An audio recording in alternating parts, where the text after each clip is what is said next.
This is World History Report. Today we are talking about the culture in High Middle Ages in Europe and compare with the culture in Lý Dynasty in Vietnam. Our report will focus on four key points. First is the religion. The second is education and civil service system. Third is the life people, and finally is the art. Now let's start with religion.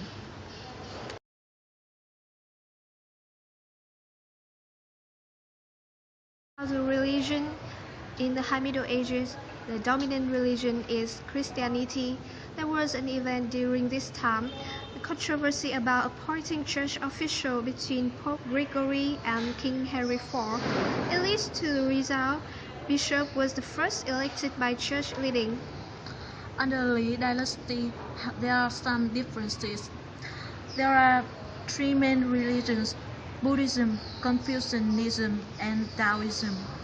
Buddhism, which was brought into Vietnam in 2nd century through Chinese domination, is considered to be the state religion.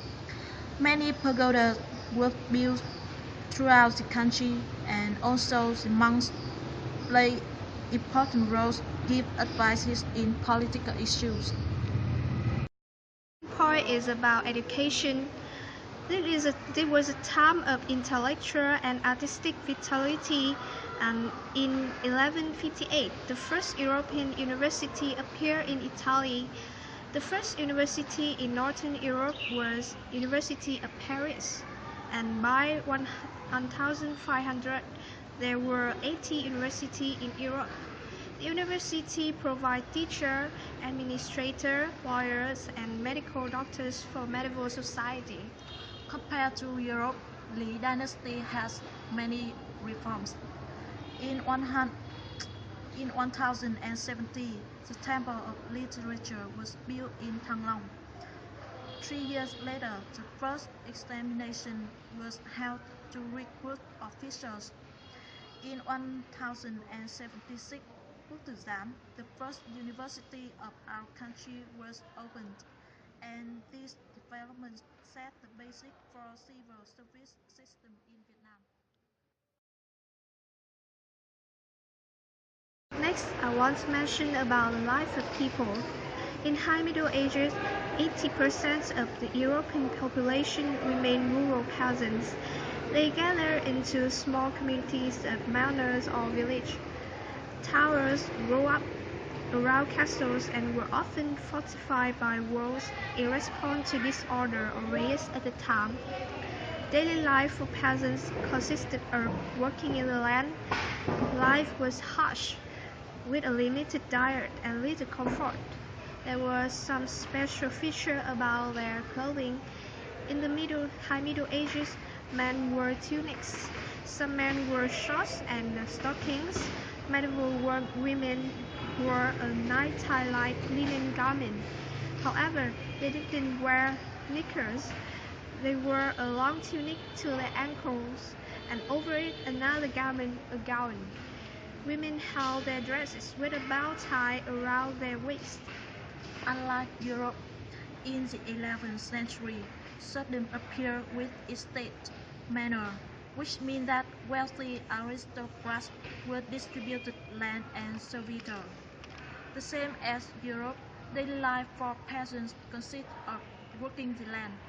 The mainstay of the food for all classes was rice. Men wore loincloths, triangle hats, and turbans, while women were also half naked and wore skirts and flat palm hats.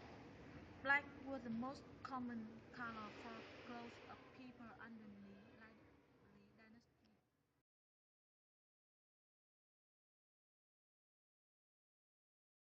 Finally, move to the art.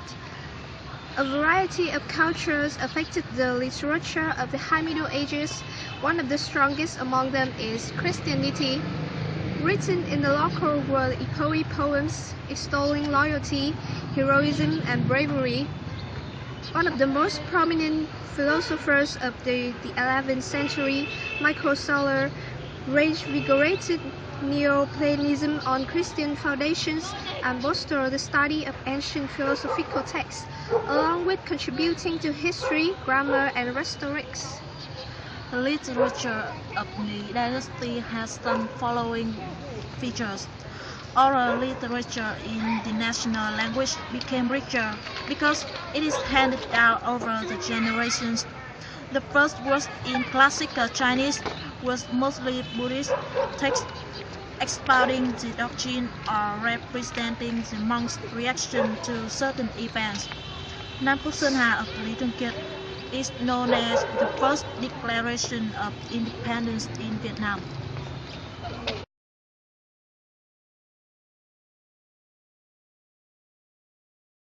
About architecture, there are two styles of architecture in High Middle Ages. One of them was a Romanesque style, the solid and substantial thanks to rounded masonry arches and barrel walls supporting the roof, thick stone walls and few windows. And here is the image of Saint Mark's Church in Venice, the icons of Romanesque style. And another style was Gothic. There are some features like huge stained glass window, painted walls and arches, and spire and flying bridges. And here is the Abbey Church of Saint Denis in France, represent to Gothic style. Meanwhile, the architecture of the dynasty has five orthodox styles: citadels, palaces, castles, pagodas, and houses. The characteristic of these styles is residential complexes, more ornamental roofs, doors, doorsteps, banisters, and rounded statues.